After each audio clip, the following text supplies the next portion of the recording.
usual, ask questions in the chat box. Ask questions in the chat box whenever something is not clear. So when you are not speaking, ensure you've muted yourself. When you want to speak, just raise your hand.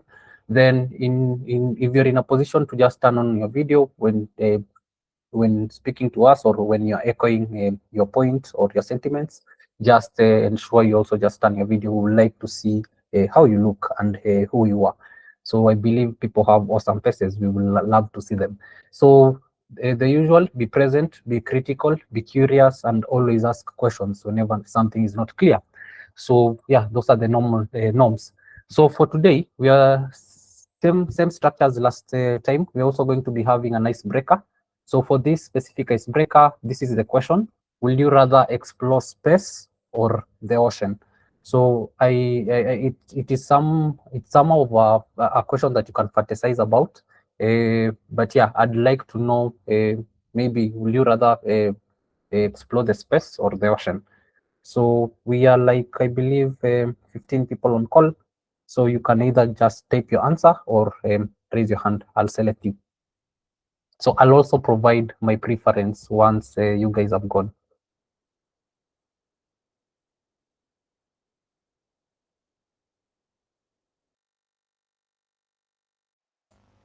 Anybody who wants to start us off?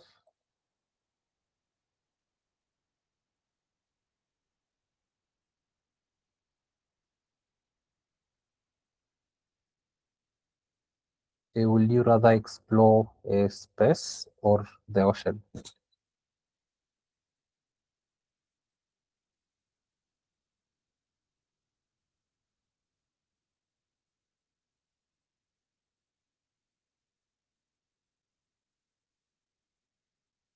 Okay, I can select someone to start us off. So I'll go with the last person who was just typed from the chat, Marwa Muhammad. You're saying hi, respected teacher. Hi, everyone. Yeah, you're saying hi to everyone. That is really awesome. So we have an icebreaker question here. Will you rather explore space or explore the ocean? So I'll put you on the spot. Then you can provide an answer to this question. So hi, Marwa. Kindly go ahead. Hi, teacher. Hi, everyone. I just joined, and I don't know what question should I answer. Okay, yeah, no worries. Can you see my slide? Can you see my screen? Am I sharing? Is it visible from my end? Yes. So yeah, if you can see my screen, we have this question there: will you rather explore space or the ocean? So what do you think about that question? So if you were given the option to just explore between space and the ocean, what would you choose? To respond to this question, I would rather to prefer a space um because it can offer something that I like. For example, it can offer me some good things like stars, plans, and possibly the things that I'm interested. So I think that's why I prefer to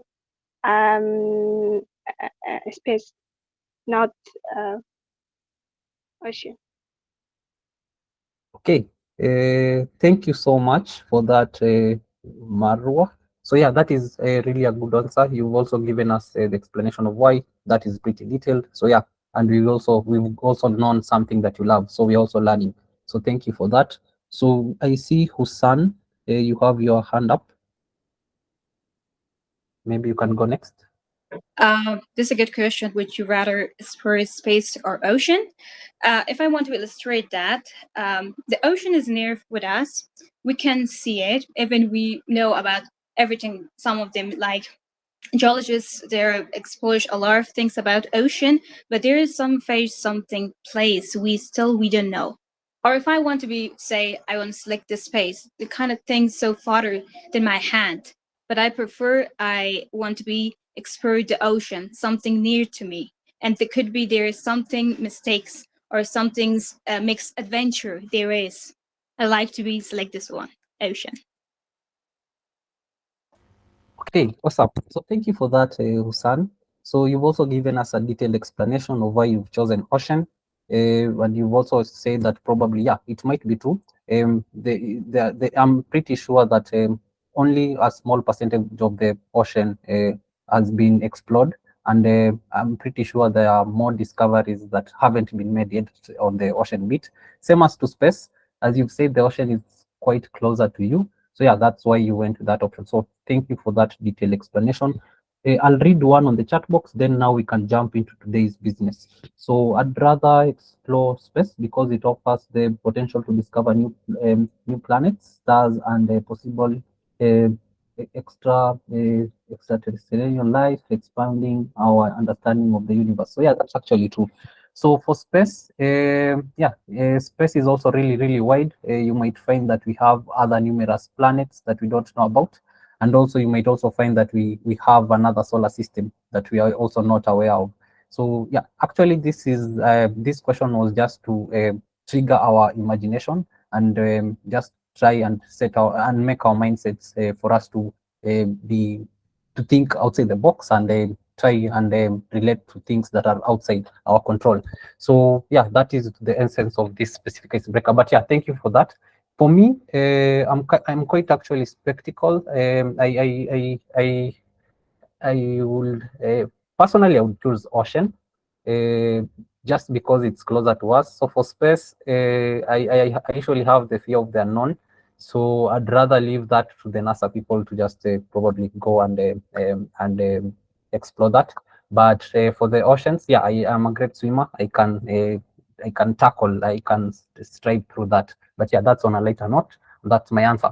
So for the lesson objectives, by the end of this session, basically you should be able to, you should know what project initiation is. So that is the first phase of the project life cycle. Then you should also know what the project life, we are also going to have a project life recap of what we did in the previous session. That will just take some few minutes. Then what is project planning? You should also know what project planning is. Then by the end of the session, you should also just know the difference between project initiation and project planning. So these are the main, or this is our core focus for the day.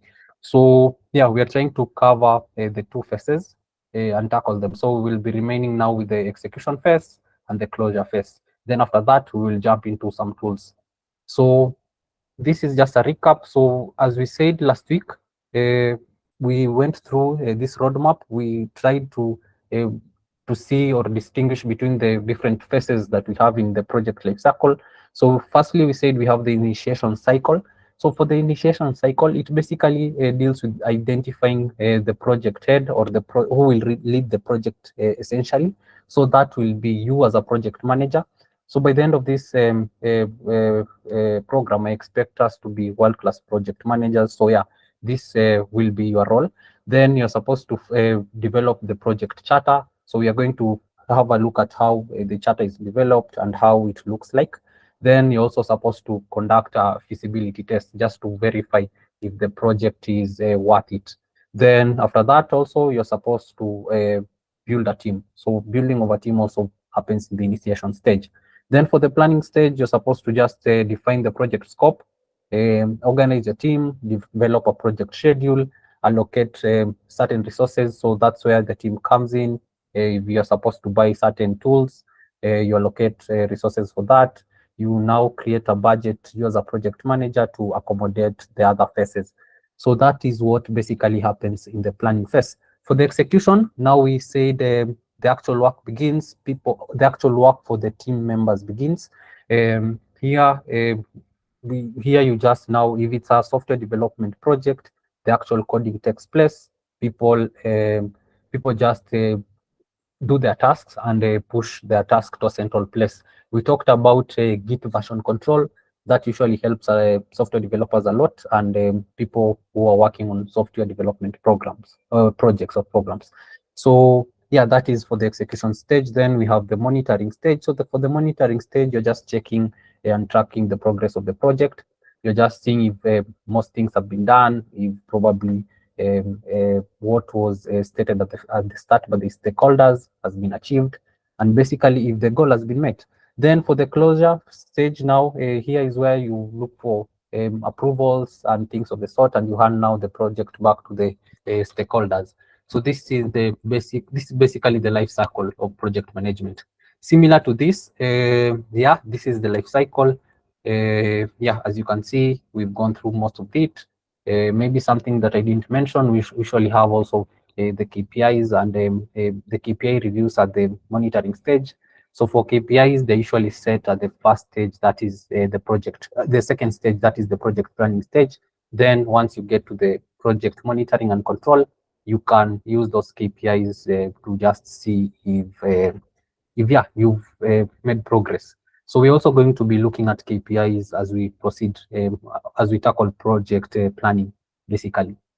So yeah, this is a certain sheet that just shows the workflow or the project cycle flow. Then yeah, this will be shared. You'll find it on LMS. You'll have access to the slides. You'll have a look at this and you'll go through most of it. So yeah, without wasting any time, I would like to just jump directly into the initiation phase, if that's okay with you guys. So is there a question, or I can just proceed?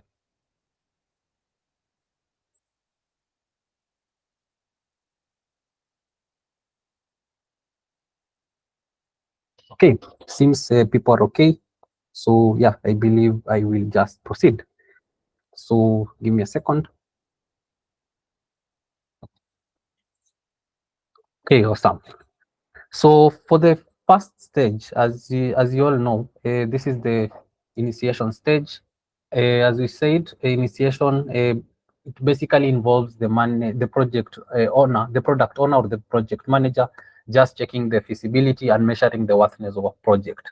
So here you will have to go through the project in detail, understand it understand it well before you just begin now moving on with the project and proceeding to the other phases. So here, as a project manager, you will meet with the stakeholders. They will give you I'm pretty sure they'll have documented what they want or what they need somewhere. They'll hand it over to you. You as a project manager, you're supposed to review it. You're also supposed to understand how you're going to capture user stories. So there's something called user stories. You as a project manager, you won't be the direct person going to collect the user stories. I believe there's a budget for that. But now you will be working closely with that team to ensure that the user stories are captured clearly. So if you don't capture the user stories clearly at first, remember during now the closure phase, when you're going back for approvals from the different probably departments, I'll be referring mostly to an HMI system. So that is a hospital management system. So in a hospital, we have different departments. We have actually we can just start by segmenting the actual people who work there. So we have doctors, we have nurses, we have receptionists. We have a lot of people working in an hospital. So if you're building a system for those specific people, their tools, their daily tools is not the same. So if I am a doctor and I'm treating a patient and I'm keying in the patient's information, it's not similar to what the nurse will do. So you have to capture the story of each and every user separately. So if it's a doctor user, you have to capture the stories of the doctor user in detail and in a proper way. Then after that, now you proceed to now the documentation bit and the planning. So we are going to be seeing all this today before the end of the session. So apologies about that. So yeah, allow me to proceed. Apologies, I have a cold, but yeah, it is okay. So project initiation, basically, this is the first phase of the project life cycle. We can think as it as everything that occurs before the project is approved and before detailed planning begins. So remember, as a project manager, you'll be given the documentation or something holding a detailed description of the project. You're supposed to go and review it before now going, before approving it or before saying, yeah, this is a project that can be done. Then now going back to the project stakeholders to finalize on the details and most of the things.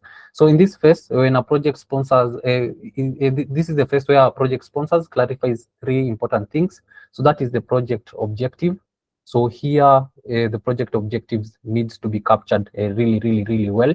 Then we have the scope. The scope, basically, we all know what scopes is. It's actually just the deliverables that need to be delivered at a certain time, using certain costs and using certain resources.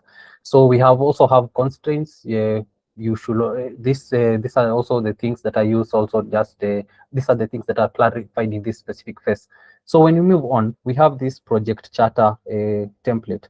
So for the project charter template, we actually require the three important aspects of the first phase. So that is the project objective, the scope, and the constraint. So these 3 aspects are the ones that are used to just come up with the project charter.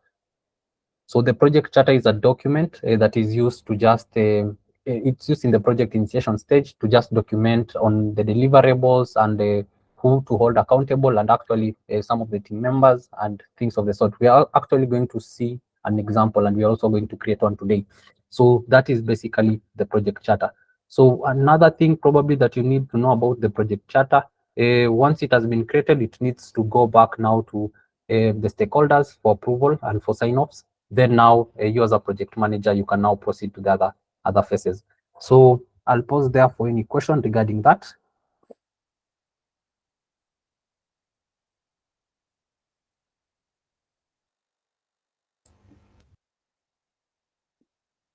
Yes, Husan. Could you please tell me more information about the constraint? What means by that?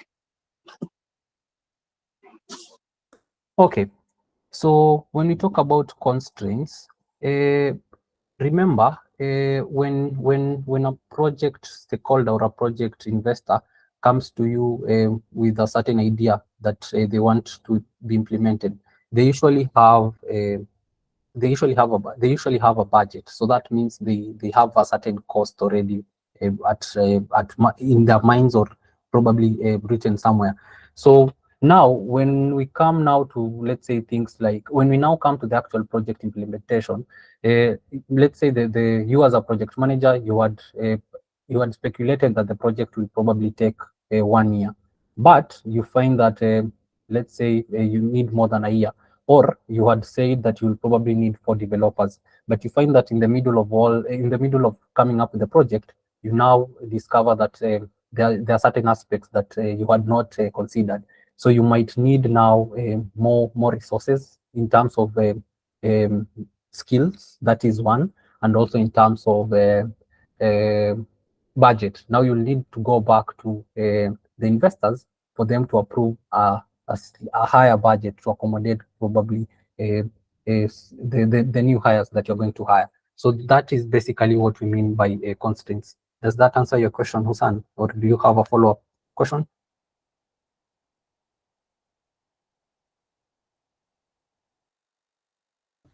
Okay, thank you. So that is awesome. So moving forward, so why is the project initiation phase important? Okay, why is it important? Why do you guys think that this phase is important? So before actually we go through the points that are written there, remember I stated actually, I believe that was a minute ago, the important thing that normally happens in the project initiation phase is the capturing of user stories. So if that is captured well, you won't have a lot of problems as you proceed. But we still have core reasons why the project initiation phase is important, or why we have to do it. So the first thing we have the first point as prove the project's value. So when you talk about proving the project value, so basically, once you are as a project manager, you've been given that specific project, you're supposed to do research, you're supposed to go and think about how it can be achieved. So basically here you just go and rate the worthiness of that project. So that is what we mean by prove the project's value. The second point, we have understanding the project's feasibility. So here, there is actually a difference between a project that is impossible and a project that is challenging. So there is a fine line between the challenging part and the impossible part. So you as a project manager, you're supposed to understand each and every aspect of your project in and out, and just try to weigh if the project is actually doable but challenging, or if the project is impossible. So this happens before now you go and provide approvals or accept the project officially. Then number 3, we have align expectations earlier. So here we usually have a big tug of war between users and developers. So you will find that if the user stories are not captured correctly, you will create a feature. Let's say we are building an HMIS system. You will create a feature. Maybe you're dealing with the pharmacy bit. There's a drug that was supposed to produce a prescription of, let's say, 2 times 3. So if that's not captured correctly, your prescription will, your math will coding that specific feature. You will input, let's say, a different math, and the arithmetic won't rhyme to the actual thing that the pharmacy people want. And that now is something that would will hinder you from getting a sign off in the end. So if that's not captured at first, you really have to capture the user stories earlier enough and in a detailed way.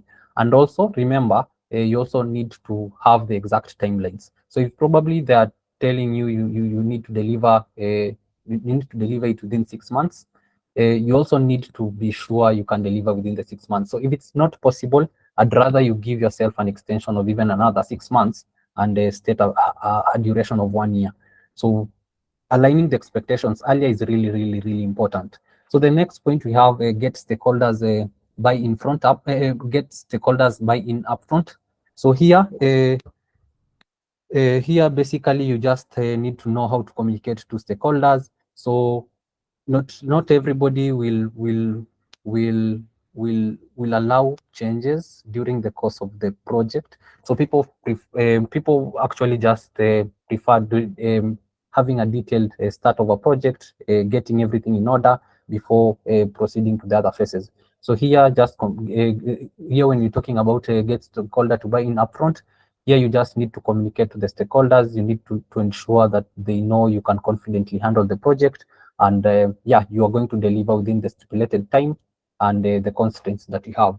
So that is why actually the project initiation phase is important. It might seem light for most people. Most people actually, unqualified project managers usually do skip this bit, but it usually helps them at the end stage, which is the closure stage. So at that point, you'll find that yeah, you have a working system, you have done the best job ever, but it doesn't now meet the user's preferences. So that has to be captured really well. So yeah, we are now going to proceed to how to ace the project initiation phase. I don't know if we have a question yet.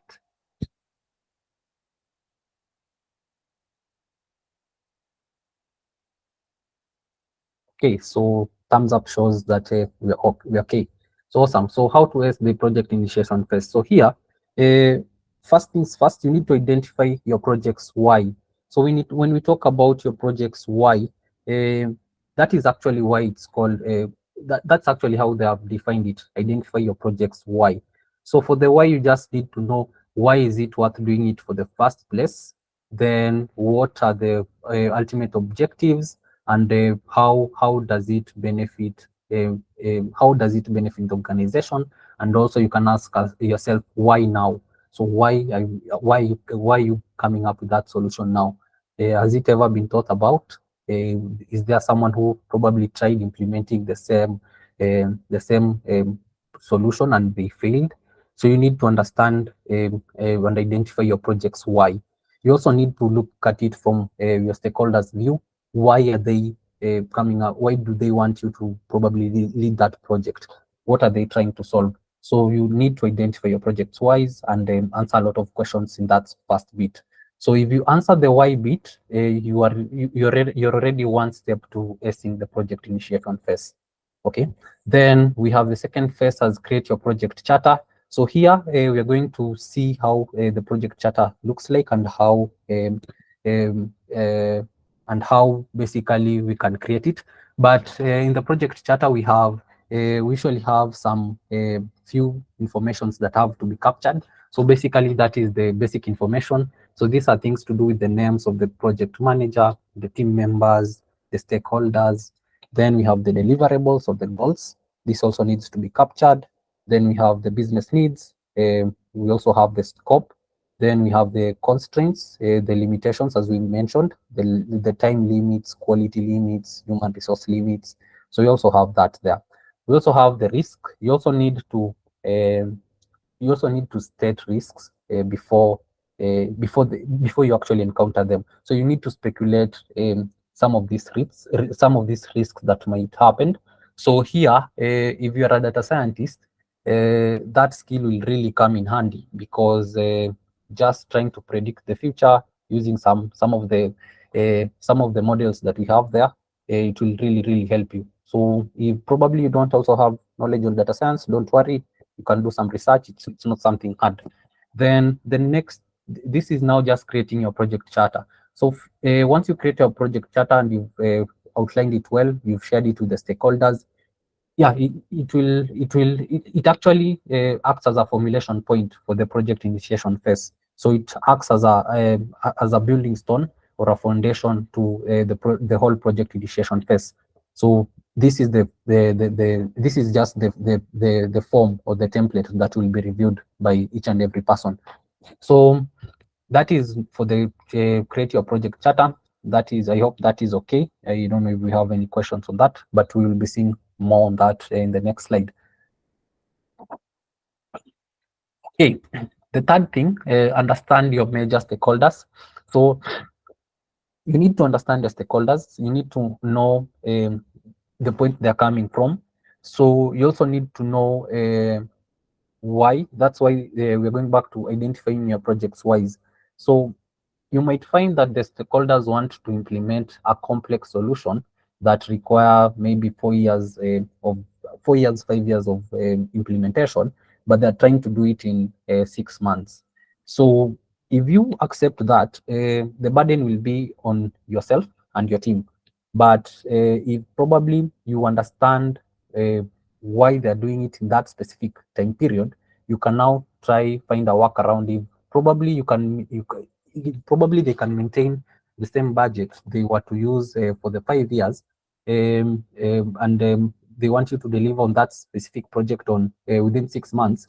What you can do is, yeah, you might accept the project because you understand where the stakeholders are coming from, but they must provide you with the resources now to the budget for you to allocate resources to ensure that that project has been implemented in 6 months as opposed to 5 years. So that means hiring more people, more skilled personnel, just to deliver what was supposed to be delivered probably in 5 years within the 6 months time. So you need to understand where they're coming from. Yeah, and communication is key. So we went through this last session. You need to understand how to communicate to them. You need to understand how what they're trying to achieve and within what time frames they're trying to achieve. So we have a question. Yes, Marwa. About question number 1, identify your project's why. Can you give an example about this? Okay. I'll give an example of a project I've worked on. So as you've noticed, I'm actually referring to an HMIS system. I'm referring to an HMIS system a lot. So I'll give an example of that. So if a hospital approaches you and probably tells you we have a project, so you need to identify the project's whys. So in that specific scenario, we have an HMIS system that we want to build. So the reason might be for the hospital I was working for, they used to hire, how will I say, they used to lease a certain system from India.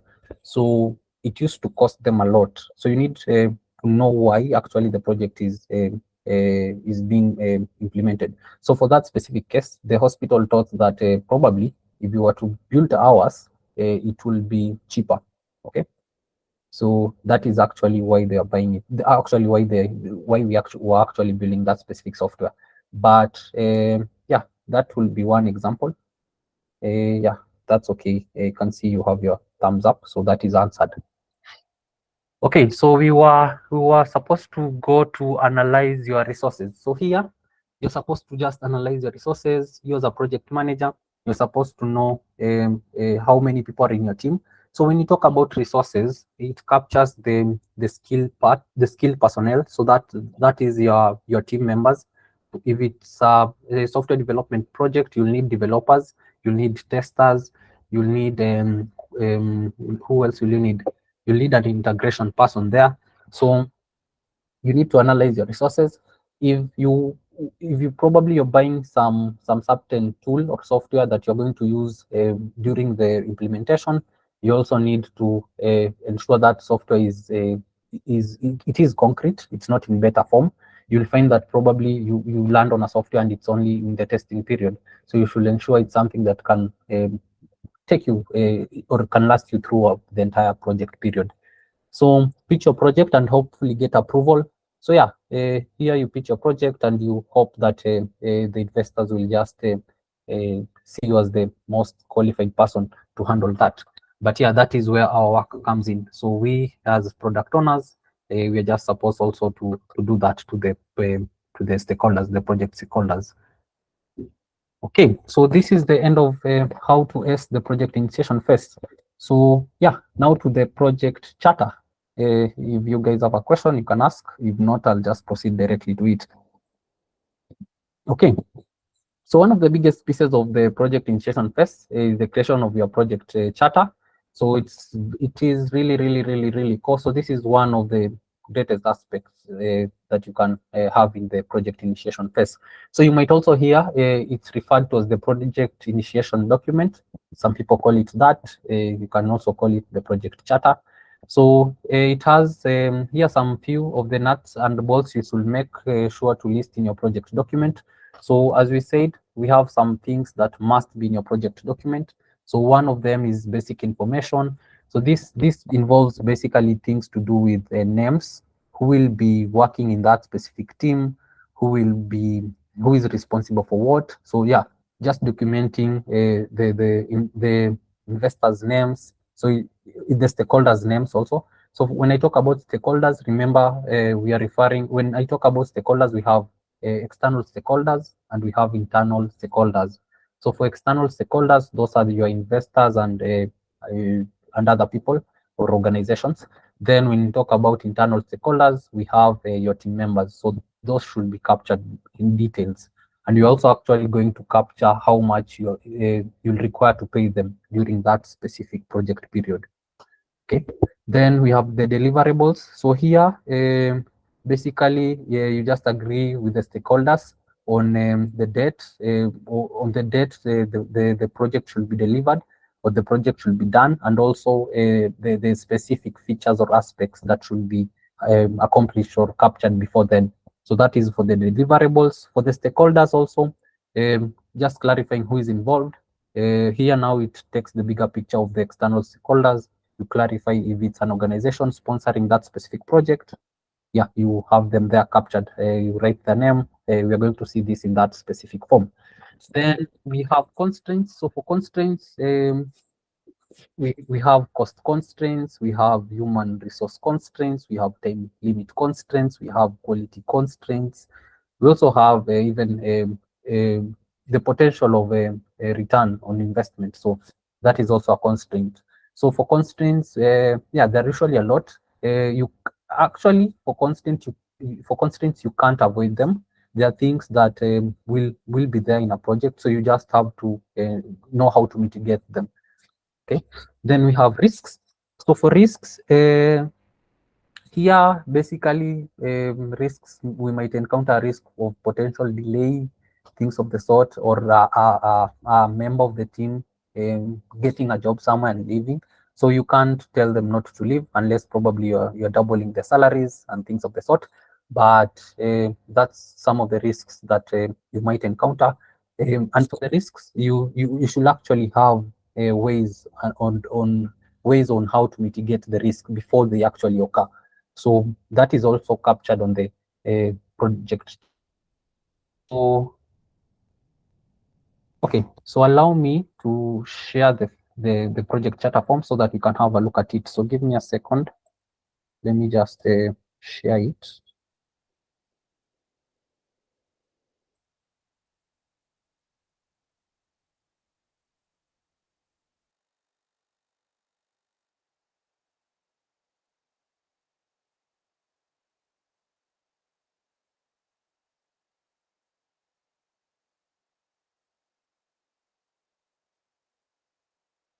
Okay, sorry about that. I was still on mute. So awesome.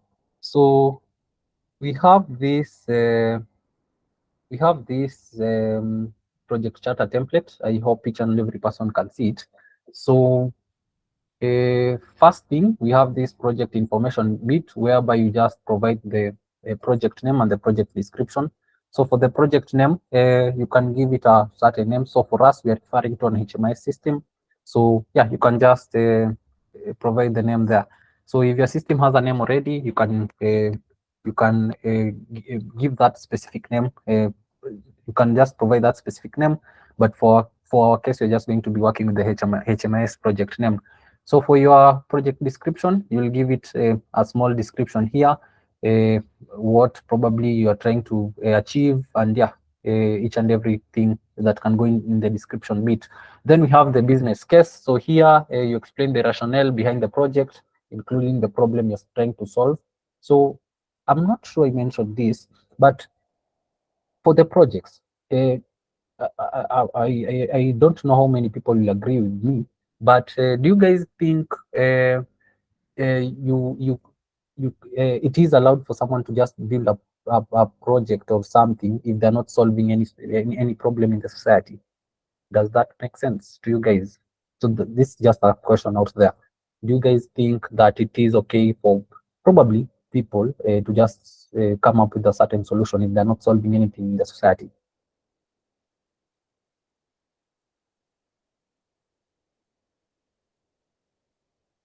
Okay, that's something you can think about. But for my case, yeah, Hussan, you're saying no. Okay, yeah, that's actually true. So yeah, personally, what I believe is when you're coming up with a project, with a program, anything that you're trying to create, I usually try to think of it in a perspective whereby does it solve any problem in the society? Because when coming up with a project, when you answer that question, it really helps a lot in that you're already solving a certain problem in the society, and you can monetize it later on. So that is the principle that I normally use when just coming up with projects. But yeah, that was just on a later note, and probably you guys would agree with me. Okay. Okay, so that is for the business case. Now moving on to the project deliverables. So here, okay, maybe before I move to the deliverables, we can have Hussan.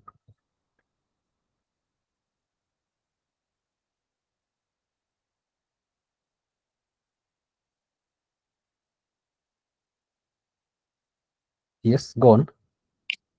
Teacher, I just want to ask you that is a project charter is a kind of application, or is it just a template we editing in this application, whatever is as a template? We didn't need to mix that right and everything that you share here.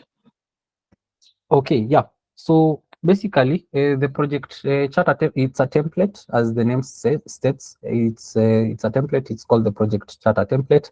So this template, actually, you'll find it on your LMS. If you had a chance to go through the week 2 course content, it should be somewhere there. But yeah, I'll also share it with you guys. Don't worry.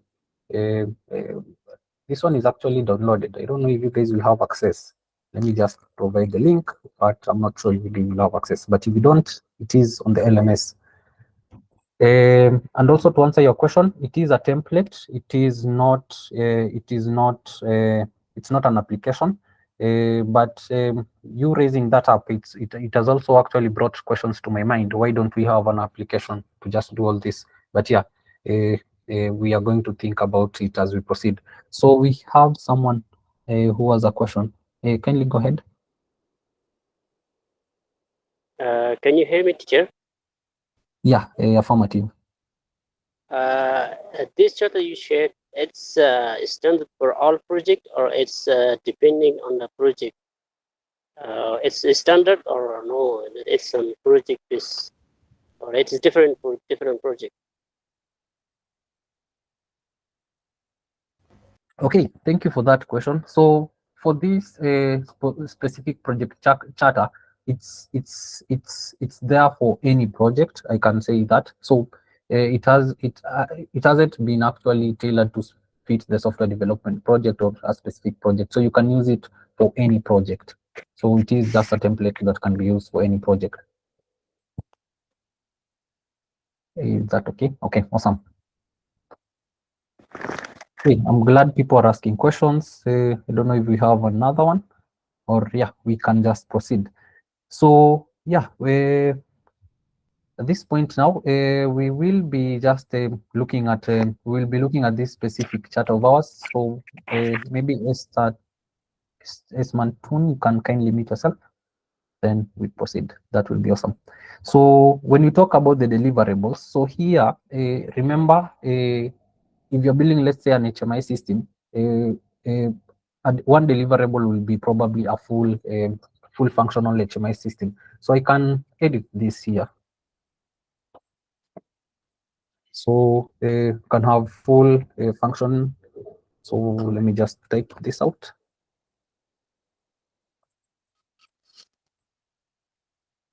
So yeah, we can have full functional system as one of the deliverable. The other deliverable we can have probably having training materials. So here we can say training. Can just have training, because after probably developing a system, you'll have to train those specific staff members to use it. It won't be fair to just leave them at that point. Then for the third deliverable, we can have probably integrations. So remember, when you're coming up with a system, trust you me, previously the institution that you will be working for, they already had something working for them. So if you're replacing, let's say, if you are changing the system per se, you'll need to do some integrations to other systems that they were linked to it before. So that is basically what we mean by integrations. So these are some of the deliverables that we can have. Then for the project benefit, now the benefit captures the whole bit of why we are doing this. So remember, here we had a case study whereby we were just stating the problem we are trying to solve. So here we stated the deliverables that if we hit this, if we attain these deliverables, we've solved this problem. So here now we just state the benefits of having this project. So for example, an HMIS system, for our case, we can just state that we are trying to cut costs on the previous systems that we have. Then another thing we can state is probably we're trying to automate certain processes to make the processes better. So we can add the automation bit there. Another thing we'll have probably is just maybe certain integrations were not compatible to the previous system. So you can also have another, you can also decide to come up with that specific project just because of ensuring certain integrations are made. So yeah, those are just small examples, but I'm sure you guys can be able to come up with something nice given the time. So the project risks. So here, you outline the project risks, so such as probably loss of skilled personnel, that is resources, human resources. You also state the risks. You'll also state ways on how to mitigate the risk if they happen. So if probably that happens, you also need to have a mitigation option. So you'll probably state that you want to hire more people, or you want to have an extra person in the team just in case that happens. So that will also be stated there. Another risk you might face is probably resistance. So okay, you guys can tell me from your country, but this is the case, I believe, in most places in the world. When we have a system that is actually working, and let's say that an organization decides to bring in a new system, we usually have some resistance from the employees. So whether it is probably, yeah, the system might be actually better than what they had previously, but you'll find the employees being quite resistant. So if that's the case also for your end, you can give me a thumbs up. But that is what I usually encounter. So if an organization is trying to change a certain system, what happens is they usually face some certain resistance. Is that true? Yes, Susan? In my perspective, like when we have a big company we working or in some NGO, there's a lot of employees that could be like the first one is lack of budget because of the higher more than like they have goals 20 just the more can be like more than 30% the higher. I think one specific time is facing a lot of NGOs a lack of budget. It is important they are be careful whatever they're doing. And I have other question. There is a writing like project risk. When we want to be know about some like the company, the risk, we must be working here at all details, like which kind of like budget, which time, all with details we must be writing here. Oh, yeah, just to answer, probably to begin by answering the last question you asked. Yeah, the reason we are writing it here, it's just to also give the stakeholders an idea of what is actually going to happen after the initiation bit. So, yeah, we have to capture some of the most important information, like the names of the stakeholders, the risk and things of the sort. So we haven't gone through the chart entirely, but we are also going to be meeting them as we proceed. Yeah. So maybe that question we can hold it till the end of then till the end of this specific bit. But yeah, I believe you've also stated something on the organization you're working on and what happened. So yeah, that actually happens in a lot of organizations, and that is actually true. So for the risks, maybe you might have also a risk of potential breach, things of the sort. So the risk isn't actually tied essentially to the project and maybe not meeting certain deliverables. It might actually be an external risk. It might be even the risk of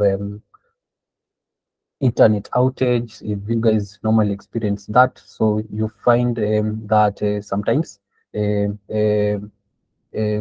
that you don't have internet to just sustainable internet to just provide solutions to your clients. So that might also be a risk.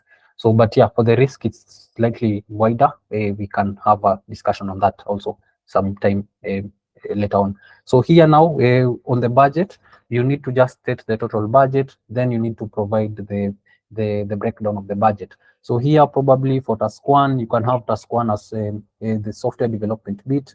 You can the software development bit under the you can have it as software development. Then you can have some tools that you need to pay for. So the first task or resource can hold the tools that you need to pay for. The second task or resource can be the actual payment of your employees. The third one can be, let's say, something like contingency. I was giving an example of probably what if an employee leaves. You also need to have some contingency budget somewhere. You also need to have something like training. Remember, after the system is done, you also need to educate people on how to use it. They won't just be aware of it. So, yeah, before I proceed, Esmatulan, hi. Hi. Yes, Okay. I hear. Yeah, I actually just wanted you to mute, so that's okay. No, at least I thank you for that. We were hearing some background noise from your end, but yeah, you can mute. Then when you want to talk, we'll give you the chance. You can just raise your hand. So yeah, so that is for the budget. Then now we can move now to the project milestone. So for the project milestone, you'll notice that most projects are usually done in phases.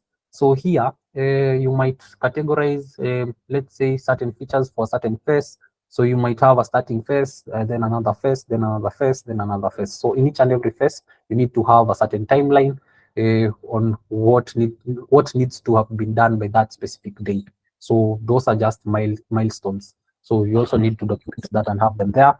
So for the team members, you as the product owner, you're also going to list yourself here. Then you might have team members now, your development team, your testing team, probably your system analyst. You might have probably your training coordinator and other members. So before I proceed, there is a question from Russell. Russell, kindly proceed. Kulsum Rasuli. Excuse me, sir.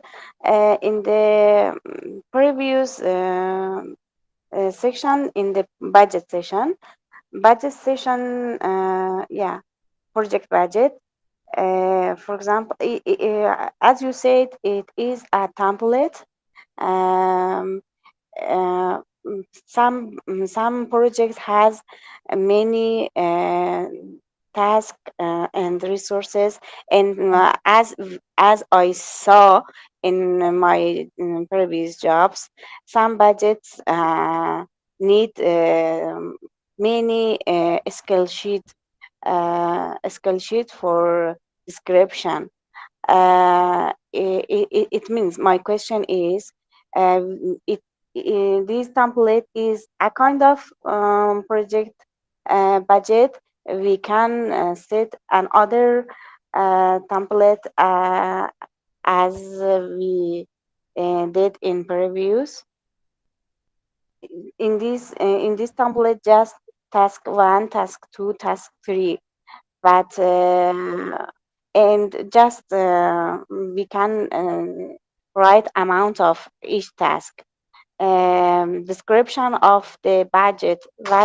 What should I do in for description? Excel sheet. We should use Excel sheet. Okay. So if I've gotten your question, you're saying that for the tasks, probably you'll have a lot of tasks, let's say 20 plus or even 100 plus. Then you've also said you need to provide us a description, right? So yeah, that actually is true. So for this specific document or this specific template, if you want to abide in it, what you can do, yeah, you can add a lot of tasks. You can have numerous tasks. I believe this Word document will be able to provide you the provision of just having a lot of rows. So that will actually be sorted out. But now for the description, if you need to have a description now in the project budget, there is a certain Excel sheet. I believe it's called the grant sheet. So that will actually work really well. But for this specific template, it's just for the purpose of capturing what we're supposed to capture in the initiation stage. But there is a provision for another template. I have it. It is actually in the LMS, but that's not the charter template. So this is how the charter template just basically looks like.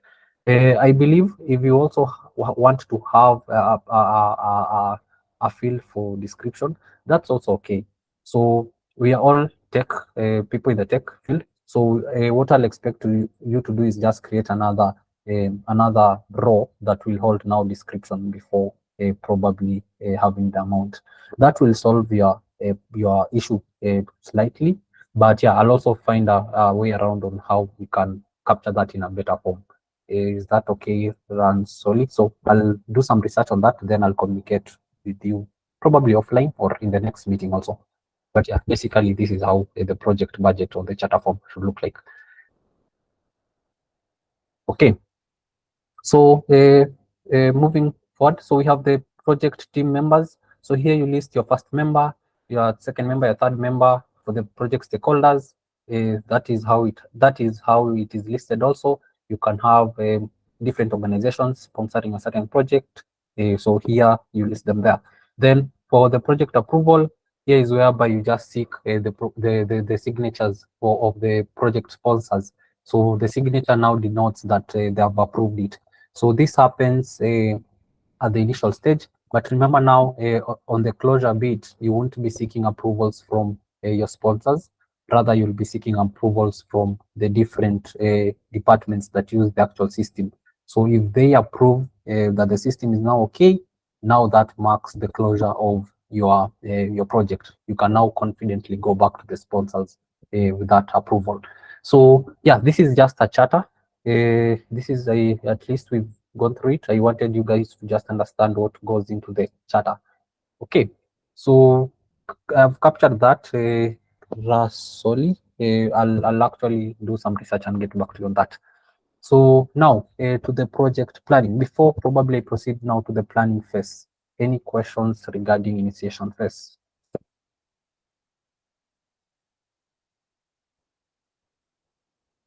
Have you guys understood what we've been going through?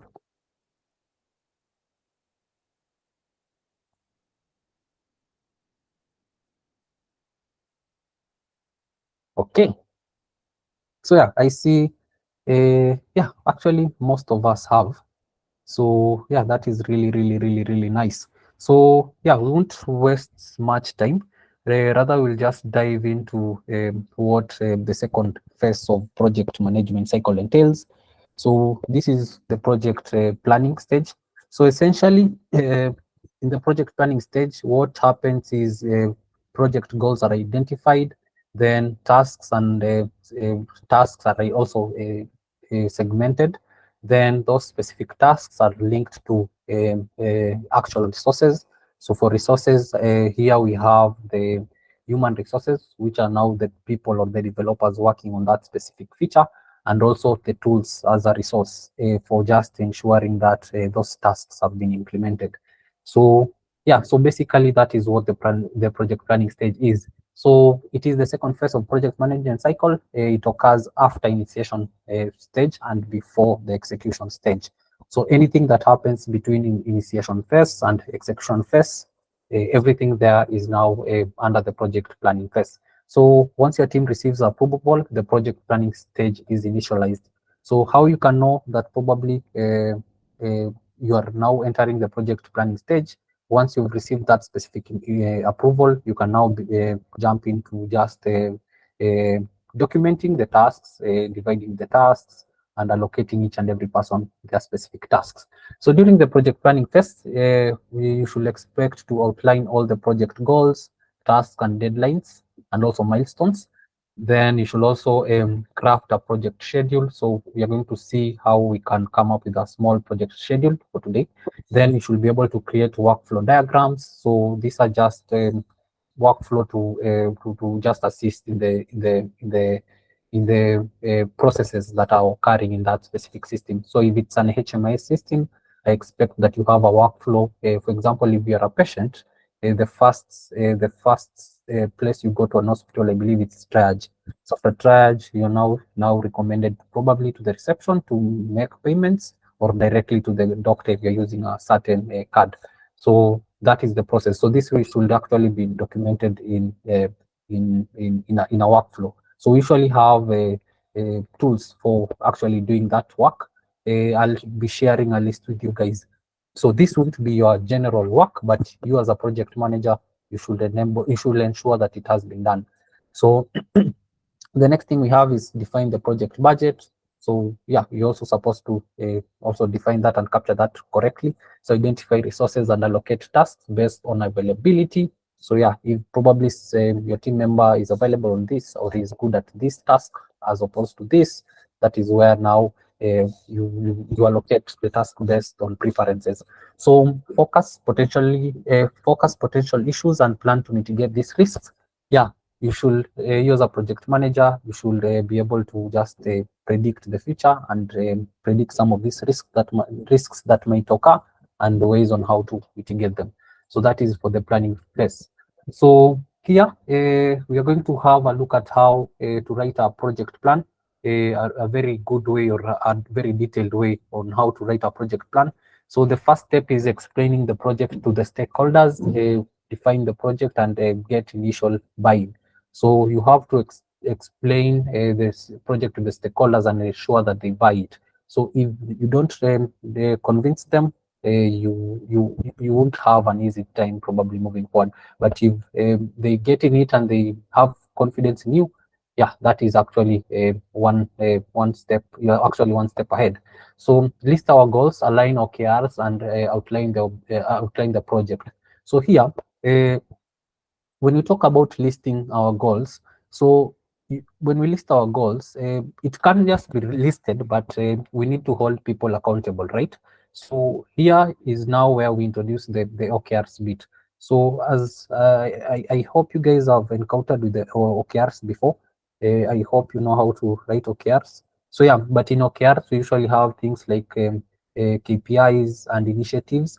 So this has to be documented in a detailed way. And in the initiatives bit, they also have to describe what they'll do probably daily to achieve that, or weekly, but yeah, how they're going to achieve the goal. And also we should have a success checkpoint bit, whereby if the goal has been attained, you check it off. So yeah, that is for the step 2 bit. So for step 3, create a project scope document. So here you just create a project scope document that will outline some of the project management tools that you'll use, or who will be working on what task per se. Then craft a detailed project schedule. So yeah, you should also do that. Define the roles, responsibilities, and resources. Yeah, each and every person should know what they're supposed to do while that project is ongoing or something. So define the communication and check-in processes. So you're also supposed to just define how communications are going to happen. So if you are going to be having stand-ups daily for about, let's say, 30 minutes, you also need to define that there. So yeah, actually, if you're a project manager, for me, I'd advise that you have probably you have stand-ups daily, just to keep people on toes, and also to ensure that each and every person understands what is going on a daily basis. So plan for it is not going plan for it not going as planned. We've ascertained that for you to become a good project manager, you need to also have some data science skills or data analytics skills, so that you can just speculate what is going to probably happen some few months from now, and plan a way around it. So yeah, so that is how to just write a good project plan. So that is for the project plan. So I don't know if there are any questions. I'll pause there for a second before I take any questions, or before I proceed to what user stories are.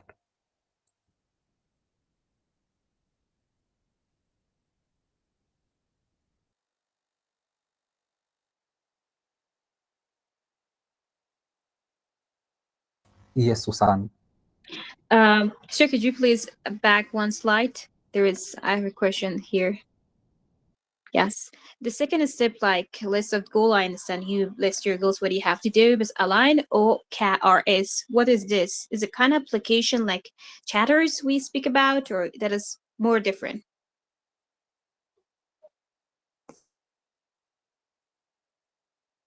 Okay, you are referring to the OKRs, right? Yes. Okay, so for the OKRs, how will I put it? So OKRs are actually just used by most organizations to ensure probably their goals are hit. But how you can think of an OKR is probably a document that it actually describes what you're supposed to do to achieve a certain goal. So let's say your company has a goal. Let's say you're working for a company. Let's say, what will I use as an example? A banking industry. Let's say you're in the banking industry. You're a bank accountant or someone there. You usually probably have certain targets, right? So those actually before that, the company usually has its own targets. So from the company targets now, each and every employee is usually formulates their own OKRs from what the company is trying to achieve. So when you formulate that, you now narrow down to the goals that you as a person you are supposed to hit. So you probably for the banking system, let's say you need to I don't know what they do, but let's say you need to open accounts for people, or you have a target of, let's say, 2 million. So that is captured there, you're then going to outline the initiatives. Initiatives are just what you're going to do so that you can achieve those specific goals that you've outlined, of targets. Then once you outline them, you abide to them, you try as much as possible, do what you had documented there, just in so that it can just keep you on track, and so that you can know where you are at in attaining your goals. But I hope that is clear. So is OKRs like KPI? So somehow, yeah, we can say it's sort of the same thing. So yeah, it is actually sort of the same thing. So OKRs and KPIs, they're actually similar. So I hope that answers your question. We were at this point, but yeah, if you guys need a detailed walkthrough on how we write OKRs, I'm willing to just also squeeze that in one of the sessions that are coming. So no worries, I'll also just create a sheet to show you guys how that should look like. Sasao.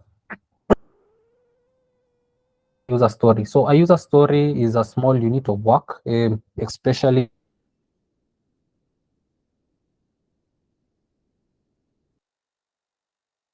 and stories for users. So there is no room for jargon here in user stories. It is written in easy, accessible language to provide a clear picture of what the user requires. The technical details can be discussed at a larger stage. So here now, for user stories, you just have to capture things the way they are at the actual point of usage. So what do I mean by this? So if probably since you're talking about HMIS systems, that is hospital management systems, I'll talk about probably someone like the receptionist.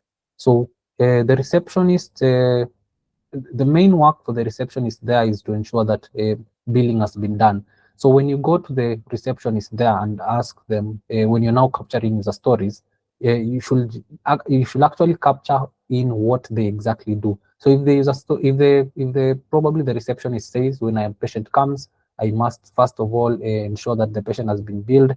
You capture how the billing process works. So if probably they're using the smart system, and the patient needs to input probably a fingerprint or something before that amount is deducted, the receptionist is the one to actually tell you what to document. So you actually document what they are doing. So that is for user stories. So in writing user stories, there are three main things that we normally focus on. So that is who wants something, what do they want, and why do they want it. So yeah, so for example, I believe we all know what WhatsApp is. So if probably I am a WhatsApp user, and the people building WhatsApp come to me and ask me what I expect as a user. So how I'm going to structure my user story is probably as a user. That is me as a persona. So as Caleb, I want to probably send a message to someone like Marwa, so that I can communicate. Actually, sorry. So for that, I'll structure it this way. So as a user, I want to be able to click the send button so that I can be able to send a message to Marwa. So I believe that is your name. So that is one example of how a user story is. Okay. So that is for user stories. So I don't know if we have a question regarding that.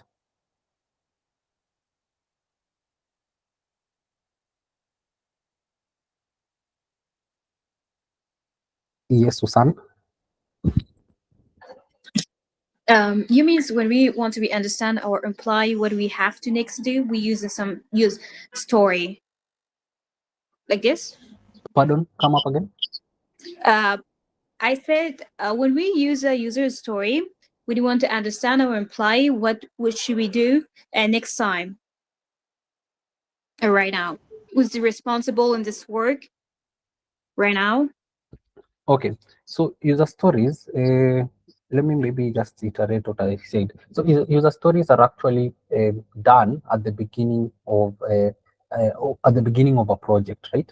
So when you as a project manager, you'll actually probably not be doing the user stories. You'll have someone in the team doing that. So, but you will be working closely with that person to ensure that the user stories are captured correctly. In that, when you're going back to the actual users for approvals, they will be checking whether the user stories they provided have been met. So they'll be, for you to get approvals, basically what it means, all the user stories that were captured must be working the same way they were. So if probably you don't capture it well, or you don't align well with the departments, the various departments, it will bring you'll have a hard time at the closure bit. But basically, the stories are actually just written at the start, unless the project now takes a different terrain and there is need to restructure and come up with other user stories. But once they have been written, that's it, and you won't be the person writing the user stories. So I don't know if you have a follow-up question. Okay, Marwa,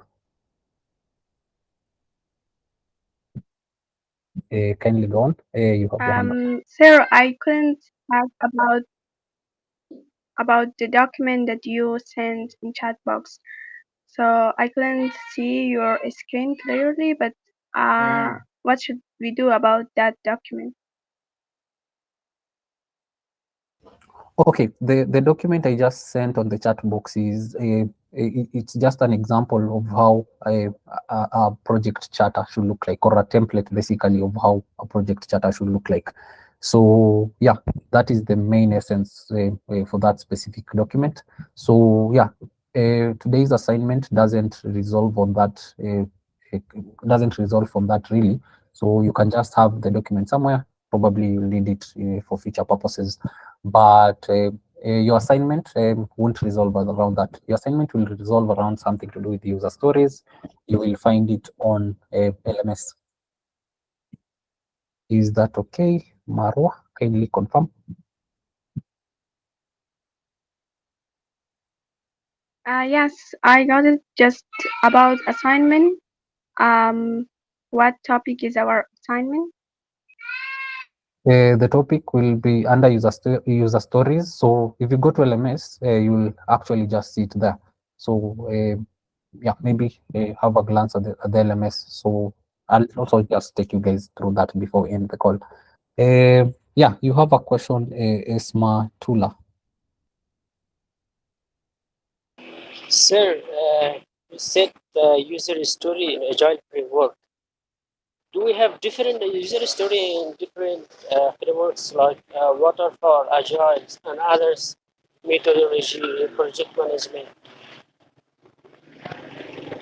Okay, thank you for that question. So maybe you can mute. Okay, awesome. So for the people who haven't probably heard what he has asked, he was asking, do the user stories apply for probably the different methodologies that we have? So yeah, for user stories, the way I've taught you how to probably write a user stories, this is how we generally write user stories worldwide on tech projects. So it doesn't probably, it's not tied to a certain methodology, but you can use this structure and this template for writing any user stories that you'll ever encounter. So you probably get a job and they want you to come up with user stories, or they want you to ensure the team has written good user stories. Yeah, this is the structure you're going to use.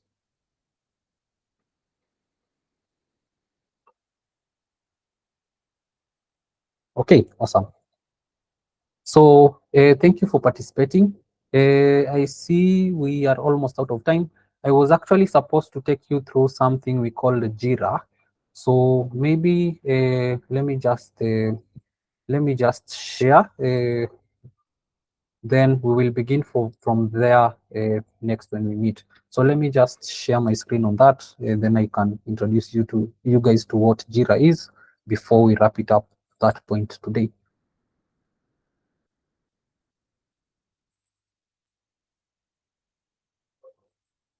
Okay, awesome. So okay, so let me just share my screen.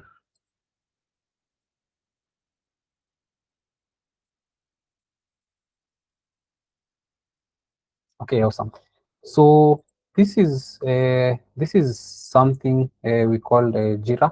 So it is a project management tool that I personally use sometimes. So yeah, I usually I used to actually use Trello before I now jumped to Jira. So we also have something called Trello. Trello is similar to Jira. It is a product of Atlassian also. Atlassian, sorry, it's a project of Atlassian also, but Trello is slightly user friendly to the to beginners. Jira is somehow complex, but yeah, we are here to learn some things. So if you want now to probably create a project, you just come here, click on create. Okay, where am I?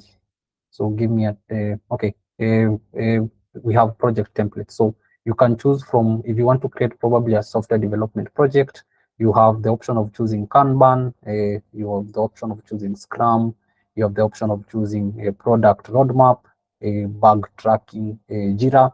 So you have these options. You probably want to create a project that deals with service management, you have these templates provided for you. If you're a person who comes from HR, you're a HR or a people, we normally call them these days people team. So if you're someone from that team and you want a template for project management, you can also use this. Okay, so that is probably majorly for service management, for work management also it's there. But for me, I'm going to select the software development bit.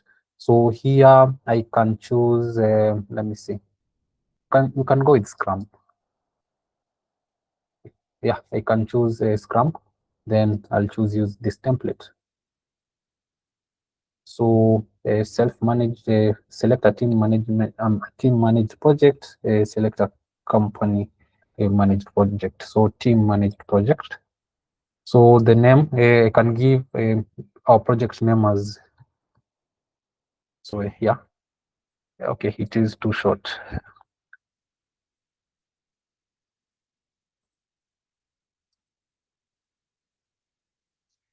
It's okay. I can choose to have it open for everybody. I'll leave the key as that, then click next.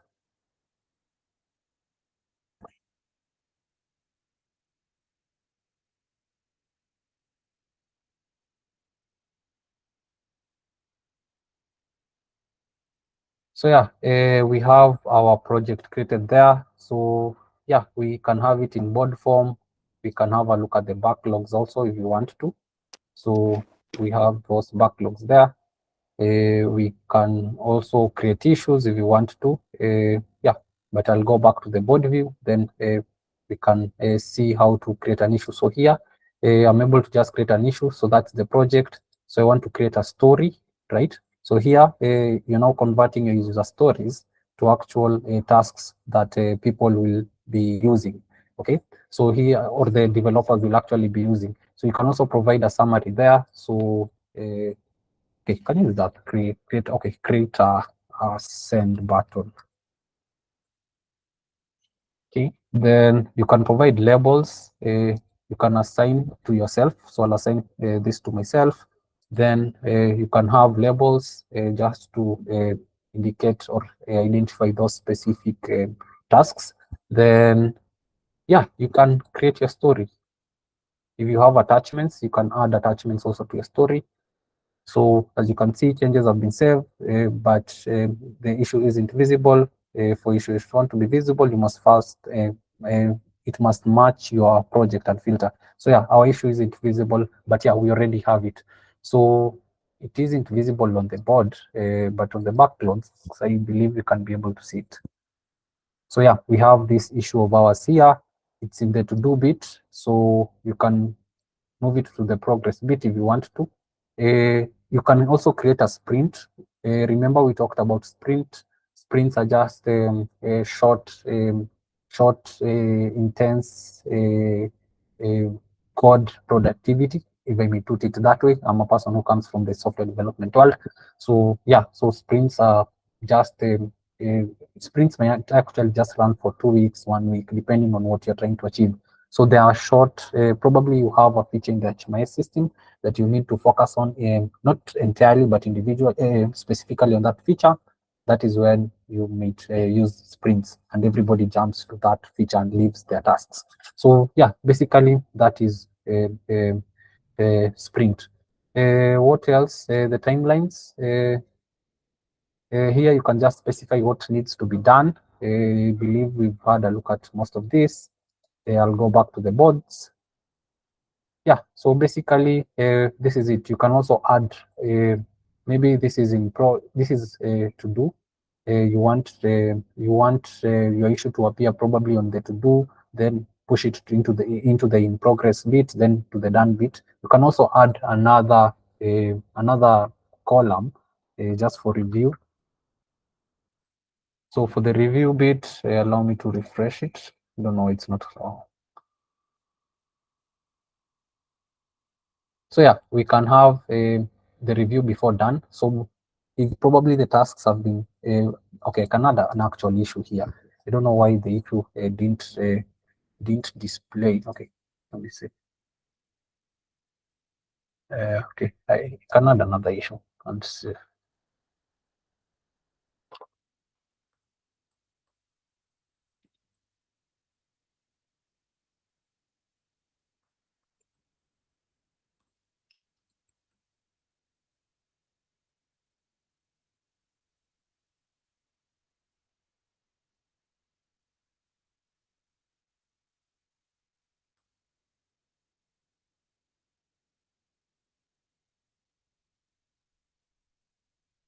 Okay, let me just go back to my board and see if I can have it there.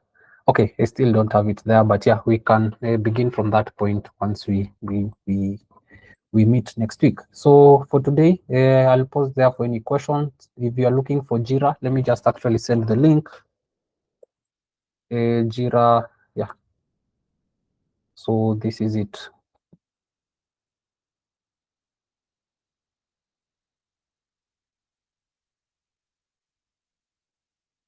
So yeah, you can give it a try and use the free trial. So and just practice your way around it. So, but yeah, basically that is Jira. Okay, allow me to stop sharing my screen. Yeah, and allow you guys to ask any questions before we stop at that point.